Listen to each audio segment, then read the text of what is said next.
அனைவருக்கும் வணக்கம். இப்போ நான் பேச போகிறது ஐயப்பனோட புகழை பற்றி. ஐயப்பனோட புகழை பாடுறதுக்கு 1000 வார்த்தைகள் இருந்தாலும் பத்தாது. அவரோட புகழை பாடுறதுக்கு, மகிமையை பாடுறதுக்கு. என்னோட அனுபவம் அப்படின்னு சொல்லி பார்த்தா ரொம்ப கம்மி தான். ஐயப்பனை பற்றி அனுபவம் ரொம்ப கம்மி. என்னோட சின்ன வயசில் பக்கத்து வீட்டில் ஒருத்தர் ஐயப்பன் பக்தர். அவர் வருஷம் வருஷம் மாலை போட்டு போவார். அப்போல்லாம் மாலை நேரத்துங்களில் அங்கே தெருவில் விளாண்டுட்டு இருக்கும்போது எங்களையும் கூப்பிட்டு பஜனையில் உட்கார வைப்பாங்க. அப்புறம் அவங்க இருமுடி கட்ட போகிற அன்னைக்கு அவங்களோட சேர்ந்து போய் வழி அனுப்பி வைக்கிறது. அந்த நிகழ்ச்சி ஏதோ என் மனசில் ஏதோ ஒரு ஓரத்தில் வந்து ரொம்ப பாதிப்பை ஏற்படுத்தியிருக்கு. இப்போவும் நான் நினைப்பேன், வாழ்நாளில் என்றைக்காவது ஒரு நாள் ஐயப்பனை நேரில் போய் தரிசனம் பண்ணிடணும் அப்படின்னு சொல்லி. இப்போ வரைக்கும் எனக்கு வந்து சந்தர்ப்பமே அமையலை.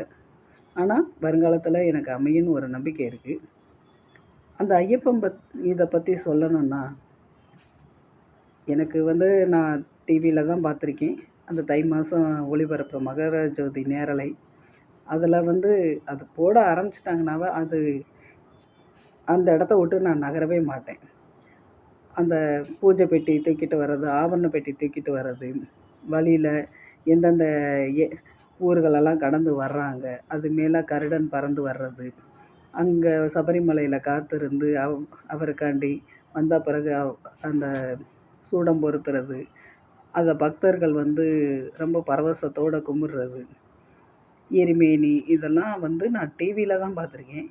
நேரில் பார்க்குற ஒரு சந்தர்ப்பம் கிடச்சா கண்டிப்பாக போவேன்.